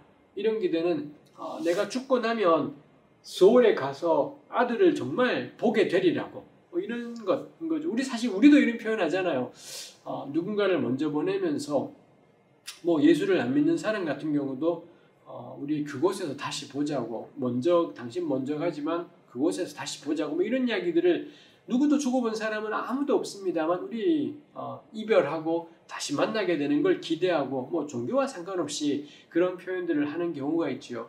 야곱 역시 그렇게 이야기를 하고 아까 이야기했던 그 본문 에스겔 32장 같은 경우도 죽은 다음에도 마치 정체성이 그대로 유지되는 것 같은 뭐 이런 걸 보여줍니다. 그렇지만 말씀드린 것처럼 이런 몇 개의 본문을 가지고 죽은 다음에도 정체성이 고스란히 유지된 어떤 존재가 있는 것을 구약이 말한다 라고 보아서는 안 될 겁니다. 야곱의 표현은 그 잃은 아들에 대한 비통함을 그렇게 표현한 것인 걸 거고요. 이사야 14장이나 에스겔 32장 같은 경우도 죽음 이후에 어떤 새로운 삶에 대해서 이야기한다라기보단 제국의 몰락, 강력한 권력의 몰락 이거에 대한 문학적 상상력 이겠다 싶습니다. 구약 성경의 도처에서 이렇게 스올이 언급되고 있습니다. 사람이 죽으면 스올로 간다 해서 이걸 하나님이 지으신 세상 질서인 것처럼 이렇게 표현하고 있습니다. 그렇다고 해서 이런 스올이 구약 사상이냐 이렇게 말하기는 어려운 것 같아요. 왜냐하면 스올을 하나님이 언제 만드셨는지가 안 나오니까요. 가령 창세기 1장에 하나님이 온 천지를 만드셨다라고 되어 있지만 여기에서는 이 천지는 산자의 영역이에요. 위로는 궁창, 아래로는 땅과 강과 바다까지 산자들의 영역 만드신 것만 창세기 1장에 나오지 그 땅 아래 세계를 하나님이 어떻게 하셨는지는 창세기에도 안 나오고 어디에도 나오지 않습니다. 그러면 그 스올은 언제부터 생긴 거지? 뭐 이런 것들을 왜 구약에서 찾아볼 수 없지요. 다만 스올은 구약에서 던져져 있어요. 당연한 질서의 하나인 것처럼. 근데 세상의 모든 질서는 야훼 하나님이 만드신 건데 그럼 스올은 구약은 이에 대해서 전혀 언급하고 있지 않습니다. 뭐 그 점에서 이 스올과 같은 이 온 세상을 세 개로 나눠 하나님의 영역, 사람의 영역, 죽은 자의 영역으로 나누는 건 구약에서 만들어낸 사고방식이 아니라 고대 세계에 당시 고대 세계에 너무 당연한 것 같은 요즘의 과학처럼 이 태양 중심으로 지구가 돌고 있어 이런 기본적인 과학 지식처럼 고대 사람들에게는 이런 새 덩어리로 된 세상 이해가 일종의 과학이었던 거고 구약 성경은 이런 고대 우주관을 가져와서 그리고 그 우주관 안에 죽은 자들이 가는 땅속 세계 스올을 가져와서 뭐 구약의 사고와 사상들을 표현하는 것 수월이라고 할 수 있습니다. 그러다 보니 구약 안에 수월에 대한 견해도 일관적이지 않아요. 얼핏 구약에서는 수월에는 나쁜 놈만 가는 것 같은 인상을 줍니다. 근데 분명히 그렇고 그런데 안 그런 모든 사람이 간다는 진술들이 또 나오기도 하기 때문에 이 구약이 수월에 대해서 아주 잘 정리되어 있고 앞뒤가 다 맞게 다듬어져 있다 라고 말하기는 어렵구나 싶은 생각을 하게 되지요. 오히려 그래서 수월 이야기를 구약 성경을 들여다보며 객관적으로 딱 만들어내는 건 쉽지 않지만 수월이 나올 때마다 구약 성경의 표현은 저는 신학적인 이해다 이렇게 말할 수 있는 것 같아요. 신학적인 이해라는 건 말하고 싶은 것이 있어서 수월을 차용하는 것인 겁니다. 수월의 존재에 대해서 말하고 싶은 것이 아니라 수월에 대한 어떤 객관적인 체계를 세우고 싶은 것이 아니라 말하고 싶은 것이 있는 거죠. 수월을 말하는 것도 거의 대부분은 인간의 유한함을 말하고 싶을 때, 인간은 얼마나 유한한 존재인지를 말하고 싶을 때 수월을 말하거나 악인에게 닥쳐오는 심판을 말하고 싶을 때 수월을 말하거나 아까처럼 제국의 몰락을 말하고 싶을 때 수월을 말하거나 이런 것인 거죠. 시편 139편 8절에는 내가 주님 앞을 떠나 어디로 가오리까 그 아름다운 시에서는 내가 이 바다 끝까지 갈지라도 주께서는 거기 계시고 스월에 내려갈지라도 하나님은 거기 계신다. 이런 표현이 시편 기자의 말로 139편 8절에 있습니다. 이게 말이 안 되죠. 스월은 죽은 자의 세계인 건데 근데 스월에 내려갈지라도 하나님이 거기 계신다. 이런 것들이 단적인 겁니다. 이 구약은 신학적으로 표현하구나. 내가 그 어떤 곳에 갈지라도 우리 하나님 나와 함께 하시고 내가 하나님의 눈을 피할 수가 없구나. 이런 고백을 하면서 가장 극단적인 장소로 예를 든 게 스월 이렇게 예를 들고 있는 거죠. 이걸 가지고서 스월에 대한 체계적인 진술의 근거로 삼을 수는 없어요. 특히 이게 시편에 실린 글이기도 하고 그러기 때문에 그래서 성경을 보면서 모든 구절들을 이 체계적 근거로 삼아서는 안 되는 것들이 많이 있죠. 문학적인 표현이거나 시적 상상력 이런 것들이 존재하는 것 이겠다 싶습니다. 해서 두 번째 이야기한 것이 스월 죽은 자들이 가게 되는 것으로서의 스월입니다. 그런데 이 스월에 대한 진술은 구약 자체에서 생겨났다라기보다는 고대 근동 세계에서 이런 식의 우주관들을 당연한 것처럼 가지고 그 세계 안에 살았으니까 당연한 것처럼 가지고 왔던 것인 거겠고요. 그리고 스월에 대한 이해는 기본적으로 신학적인 이해다. 인간의 유한함을 말하고 싶거나 죄에 대한 심판을 말하고 싶거나 이런 맥락에서 스월이라는 것이 쓰이고 때로는 하나님의 온 땅 다스리심 이걸 강조하고 싶어서 스월을 말하기도 해요. 그게 내가 스월에 갈지라도 하나님 거기 계신다. 즉 하나님의 통치를 피할 수 있는 영역은 없다. 이런 걸 말하느라고 또 스월을 언급하기도 하고 그러더라이지요. 해서 구약에서 스월이 쓰일 때 어떤 문맥에서 쓰이는지를 생각할 필요가 있겠습니다. 그 다음에 세 번째 생각할 것이 육체와 영혼입니다. 이거 간단하지 않은 문제입니다. 신약 성경의 두 군데 가량에서 인간을 육과 영과 혼으로 이렇게 3분에서 이야기하는 것이 있습니다. 3분이 조금 지나치다라고 본다면은 육체와 영혼, 육과 영, 육체와 영혼으로 대체로는 2분해서 둘로 나누어서 인간 존재를 설명하는 것이 대체적인 3분하든지 2분하든지 이게 흔히 말하는 기독교적인 인간 이해인 것처럼 우리가 여겨지고 하는 것이 있습니다. 신약 성경에서도 과연 그런지는 논란의 여지가 저는 굉장히 크다라고 생각을 하고요. 적어도 구약 성경은 인간을 육체와 영혼으로 분리된 육체와 영혼으로 이루어진 존재라고는 생각하지 않는다라는 것이 이 단락에서 말하고 싶은 결론입니다. 그래서 사람이 죽으면 육체는 썩어서 없어지지만 영혼은 육체와 분리되어서 하나님께로 가게 된다는 틀린 생각, 성경은 그렇게 말하고 있지 않다라고 저는 말해야 될 것 같습니다. 아예 한 걸음 더 나가서 구약 성경은 영혼의 존재에 대해서 인정하지 않는다라는 게 저는 구약 성경이 우리에게 말하고 있는 바입니다. 영혼이라는 단어가 구약에서 쓰일 때 거의 대부분 히브리말 네페쉬 네페쉬라는 단어가 우리 개역 성경에서 영혼으로 번역되는 경우가 많습니다. 가령 우리 욥기 27장 8절입니다. 불경건한 자가 이익을 얻었으나 하나님이 그의 영혼을 거두실 때에는 무슨 희망이 있으랴. 여기 하나님이 그의 네페쉬를 거두실 때 그 불경건한 자가 아무리 떼돈을 벌었다 한들 그의 영혼을 거두실 때 그게 무슨 소용이 있냐. 여기 뻔하죠. 영혼을 거둔다라는 건 죽는다라는 뜻인 겁니다. 이 본문은 욥기 같은 경우는 사람은 육체만 죽고 영혼을 데려가신다. 전혀 그런 의미가 아니다라는 거. 이 명확하지요. 불경건한 자가 이익을 얻었지만 죽으면 뭔 소용이람? 요 간단한 말을 이렇게 표현하고 있습니다. 이런 경우에 네페쉬라는 말은 영혼으로 번역해서는 안 되고 생명 혹은 목숨, 이게 정확한 것이죠. 하나님이 그의 목숨을 거두실 때 그가 쌓았던 그 많은 이익이 뭐람? 요거 우리 신약 성경에서 예수께서도 복음서에서 요 욥기 말씀을 조금 바꾸어서 인용하시는 어리석은 부자 이야기로 인용하시는 것이 있지 않습니까?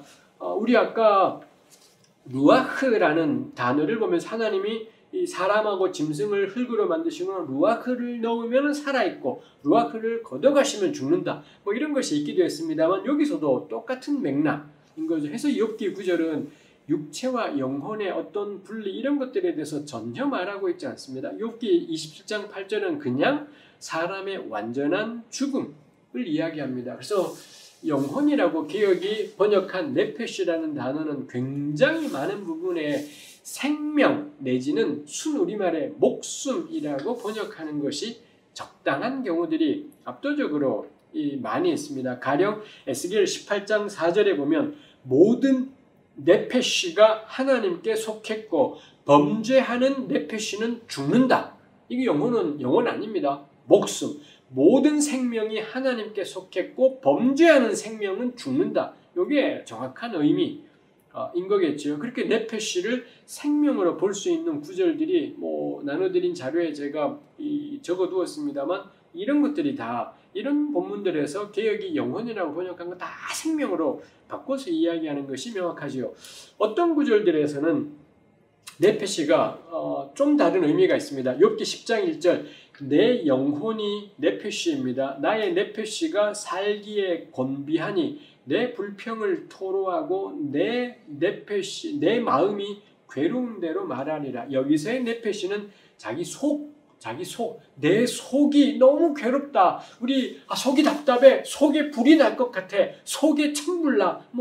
내 속이 숨이 막혀. 이런 이야기들을 우리 흔히 하지 않습니까? 그럴 때 그 속, 이런 경우도 히브리 말로 네페쉬라는 단어가 거기에 쓰였다라는 거죠. 당장 욥기 10장 1절 같은 경우 개역이 똑같은 네페쉬를 영혼이라고도 번역했고 마음이라고도 번역했습니다. 그냥 여기 네페쉬는 그 사람의 속이다라는 거죠. 이렇게 사람의 속 혹은 거창한 한자말로 내적 자아 이렇게 이해할 수 있는 네페쉬가 이런 경우들 역시 나눠드린 자료의 여러 구절들에서 사람의 속, 내적 자아 이렇게 할 수 있겠습니다. 이 경우들을 우리 속이라는 점에서 영혼이라는 말을 쓸지도 모르겠습니다. 근데 여기도 역시 육체와 분리된 어떤 영혼 같은 것이 아니라 그냥 사실은 자기인 겁니다. 자기인데 우리가 자기 속이라고 내 마음이 너무 답답해.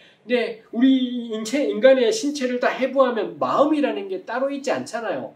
우리 머릿속에 머리에 생각이 복잡해. 근데 머릿속에 생각이라는 게 따로 있지 않지 않습니까? 그런 것처럼 여기서 말하는 이 내적 자 혹은 속사람이라고 할 수 있는 네페쉬 역시 요 경우에 한해서는 영혼이라고 혹시 번역할 수도 있지만 좀 그런 번역이 부당한 것이 그런 번역은 자꾸 사람을 육체와 영혼으로 나눠 생각을 하게 하는 것이 있다는 점에서는 부적절한 번역이다 싶습니다. 그냥 속이라고 해도 되고 마음이라고도 해도 돼요. 근데 그건 그 사람 자체인 겁니다. 가령 욥기 14장 22절에 다만 그의 살이 아프고 그의 영혼이 애곡할 뿐입니다. 여기 딱 보는 것처럼 그의 그의 영혼, 네페쉬입니다. 그의 영혼이 대칭되어 있잖아요. 그의 전부 다 아파요를 말하는데 그의 살이 아프고 네페쉬가 애곡해요. 그래서 여기 네페쉬하고 살하고는 같은 의미를 표현하는 다른 단어가 쓰여 있는 것. 이다라는 거죠. 여기서 살과 네페시가 말하고 싶은 게 뭔가요? 내 전부가 다 너무 괴로워요. 이 이야기를 이렇게 시적으로 표현한 것이지요. 시편 44편 25절에도 우리 영혼은 진토 속에 파묻히고 우리 몸뚱아리는 땅에 붙었나이다. 네페시는 진토에 묻히고 몸은 땅에 붙었다. 진토에 묻히다와 땅에 묻히다가 같은 말을 달리 표현한 거고 영혼과 몸도 같은 말을 달리 표현한 네페시라는 게 육체와 분리된 어떤 영혼 같은 것을 말하는 것이 아니구나 라는 것이죠. 네페시의 세 번째 경우는 1인칭으로 쓰이는 경우입니다. 가령 내 영혼아 여호와를 송축하라 이런 것이 있죠. 시편 기자가 자기한테 말하고 싶은 겁니다. 우리 자기한테 말할 때 요즘은 이제 그런 거 잘 안 하는데 옛날에는 왜 교회 가면 맨날 목사님이 찬송 부를 때 자기 이름 넣어 찬송했죠. 정말 겁나 싫어요. 내 이름 내가 부르는 내 이름은 남이 불러주는 게 내가 부르면 겁나 썰렁한데 자꾸 자기 이름 넣어서 부르면 난 절대 부르지 않고 제발 그런 거 좀 시키지 마라. 요즘은 이제 그런 거 안 해요. 요즘은 안 하고 막 옆 사람 보면서 뭐 누구누구 사랑해 말을 하지 마라. 하지 마. 사랑할 테니까 말하지 마 싶은 생각이 있습니다. 그럴 때 자기 자신의 이름 부르면서 누구누구야 여호와를 그렇게 할 수는 없잖아요. 시편 기자들도 그건 너무 닭살이었던 겁니다. 그럴 때 어떻게 하나요? 내 네페시야 여호와를 송축하라. 여기 네페시는 자기 영혼 그런 거 아니에요. 난 겁니다. 너 누구누구 너 야훼를 송축하라 할 때 자기 자신을 대상화시켜서 부르는 것이 내 영혼아 라는 것이죠. 이사야 53장 10절에 이 여호와의 종이 많은 사람을 위해 자신의 네페시를 속건제물로 드렸다. 이사야 53장 10절에 유명한 구절이 있습니다. 영혼만, 이거 예수님 가리키는 거잖아요. 예수님이 영혼을 제물로 드렸습니까? 절대 귀신 신하라 까먹는 소리죠. 예수님 전부를, 그분의 살과 피 전부를 제물로 드린 것이지 않겠습니까? 이 네페시가 그 사람 전체, 그 자기 자신이라는 말, 이 myself 혹은 oneself라고 표현할 수 있는 요게 네페시의 세 번째 용례인 거죠. 자기 자신, 셀프를 가리키는 말로 네페시가 쓰인 것들이 이러이러한 예들이 있다. 라는 겁니다. 편의상 이렇게 세 가지로 뭐 생명을 뜻하기도 하고 속사람을 뜻하기도 하고 자기 자신을 뜻하기도 하고 편의상 이렇게 구분을 해보았습니다만 요거 딱 그렇게 이 칼로 무베듯이 명료하게 되지는 않습니다. 어느 경우든지 간에 네페시가 말하고 싶은 건 영혼 같은 것이 아니다 라는 것이죠. 뭐 제가 여러 강의에서 늘 나누는 거지만 굳이 왜 그럼 영혼이라는 말을 그렇게 반대하냐 뭐 생각하실 수도 있겠습니다만 사람은 영혼과 육체로 구분되는 존재가 아닙니다. 자꾸 이걸 구분을 대니 저 사람의 육체는 썩어지더라도 영혼은 살리자. 저는 이게 틀린 이야기라고. 육체와 영혼은 분리될 수 있는 것이 아닌 그냥 사람인 겁니다. 그러니 사람에게 필요한 것은 옷도 필요하고 먹을 빵도 필요하고 예수 그리스도의 복음도 필요해요. 근데 영혼에게는요.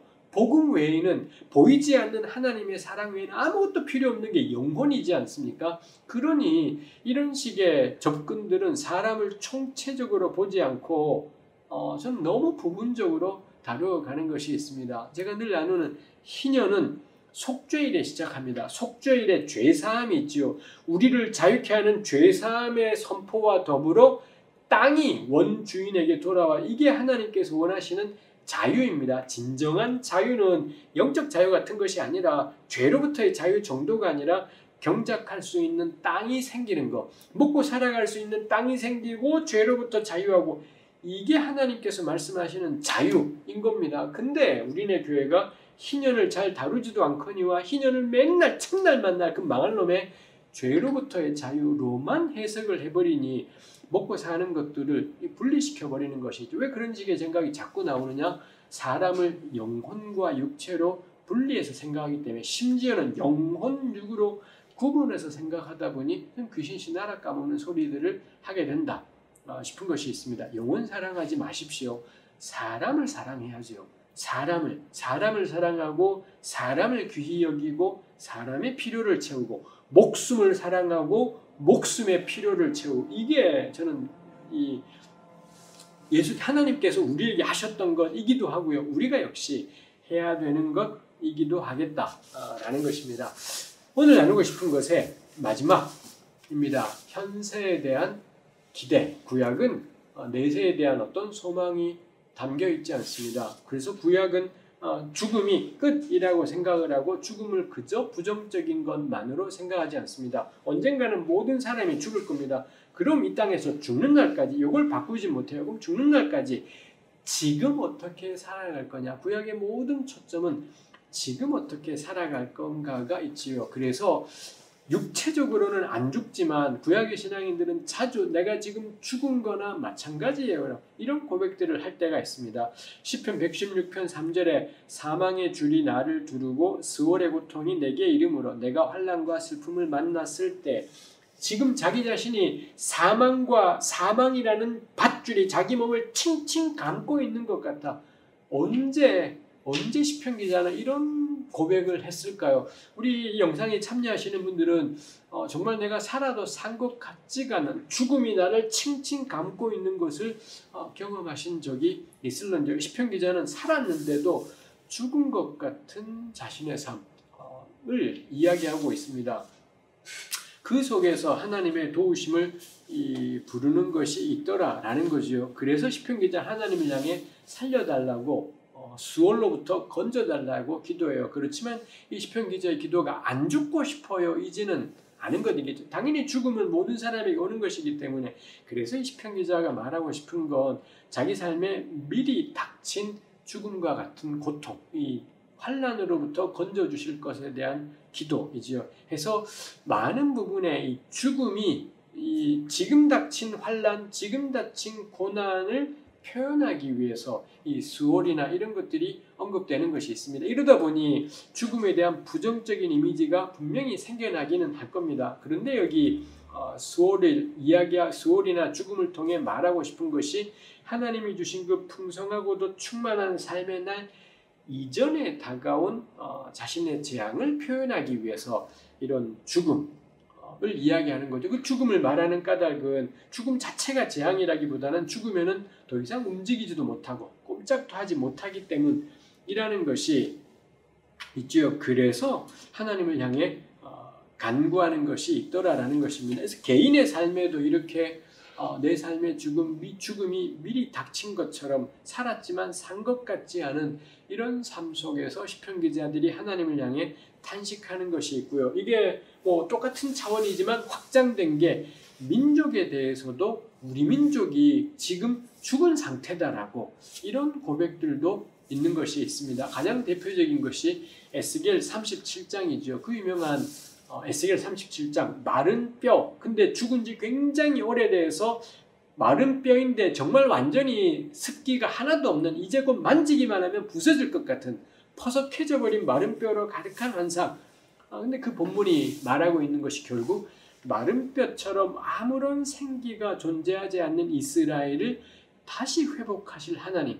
그걸 이야기하느라 에스겔 37장이 이 마른 뼈 환상 이야기를 하는 것이 있습니다.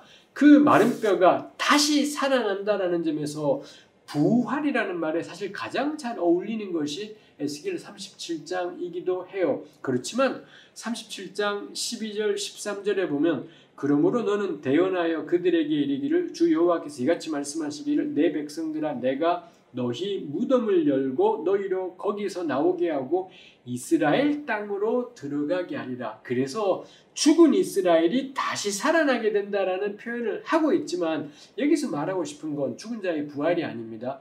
포로로 쫓겨났던 이스라엘이 본토로 돌아오게 되는 것, 약속의 땅으로 다시 돌아오게 되는 것, 그걸 에스겔 37장에서는 이 죽은 자, 마른 뼈가 다시 살아나게 되는 걸로 표현하고 있구나 해서 에스겔 37장은 부활에 대해서 아무런 이야기를 하고 있지 않습니다. 이 본문이 말하고 싶은 건 이스라엘의 회복이에요. 포로된 이스라엘이 마침내 회복될 것에 대한 소망이라는 거죠. 그 다음에 요거랑 비슷한 본문이 이사야 26장입니다. 이사야 26장 제가 시간상 더 다루지 않겠습니다. 기본적으로는 에스겔 37장하고 똑같은 맥락 속에서 이 흩어져 버린 이스라엘의 회복, 쇠잔해져 버린 이스라엘의 회복을 죽은 자의 다시 살아남이라는 모티브에 기대어서 설명하고 있더라. 라는 것을 볼 수가 있죠. 해서 이 구약 성경에는 개인의 삶 속에서 살아있지만 산 것 같지 않은 극심한 고통 속에서 하나님의 도우심을 부르짖는 이런 기도들이 있고요. 그 다음에 민족 역시 살아있지만 산 것 같지 않은 그런 현실 속에서 하나님의 도우심을 부르짖는 내용이 있습니다. 이런 고통 속에서 이 사람들이 하나님께 구하는 것이 아까 말씀드렸지만 살려달라라는 기도이죠. 왜 살려달라? 그 살려달라라는 기도가 영원히 안 죽겠다라는 의미이지 않지요. 우리 좀 내려가시면은 시편 6편 5절에 사망 중에서는 주를 기억하는 일이 없사오니 스올에서 주께 감사할 자 누구리이까?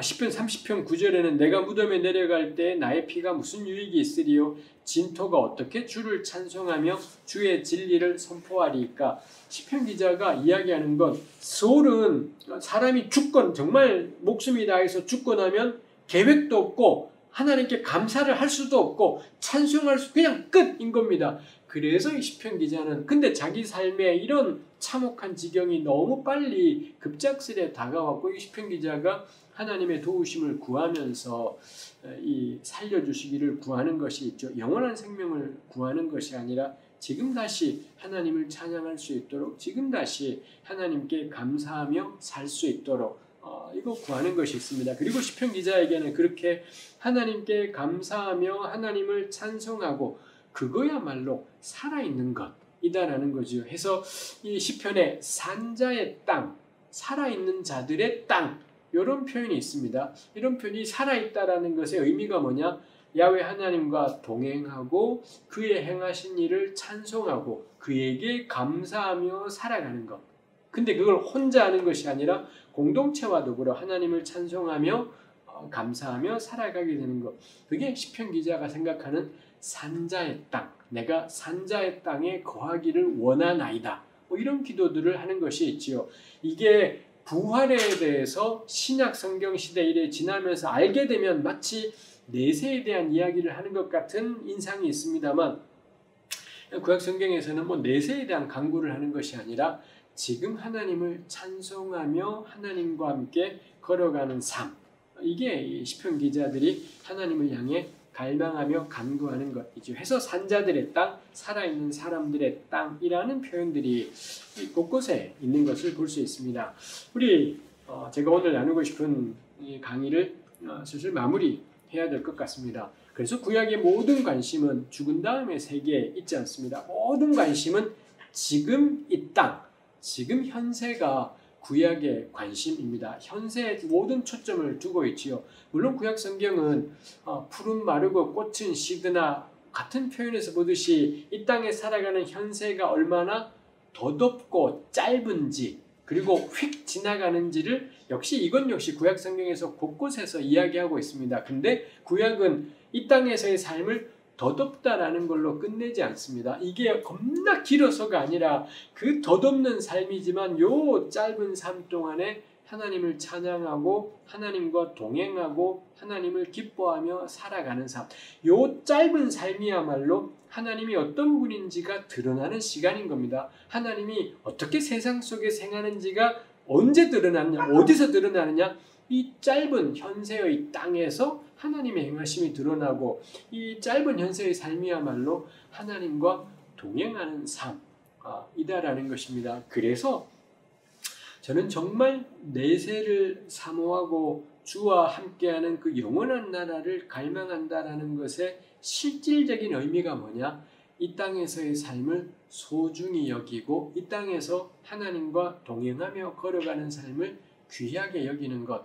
이야말로 저는 그 구약 성경이 말하는 것인 거고 이럴 때야말로 부활신앙이 무엇인지가 저는 좀 더 명료해지게 되겠다 싶은 것입니다. 근데 이 땅의 삶을 무가치한 것으로 덧없는 것으로만 여겨버리게 된다면 저는 내세라는 것이 아무런 내용도 없어지게 된다 싶은 것이 있습니다. 너무나 아쉽게도 저는 그래서 우리네 교회가 이 땅에서의 삶에 대해서 너무 덧없게 여겨버리는 것들이 그런 식의 신학들 인간이 전적으로 타락해서 우리가 하는 모든 것들이 죄다 맞는 말 같기도 하지만 이런 식의 생각들이 우리의 내세에 대한 기대들을 너무 좁혀버린다 싶은 것이 있습니다.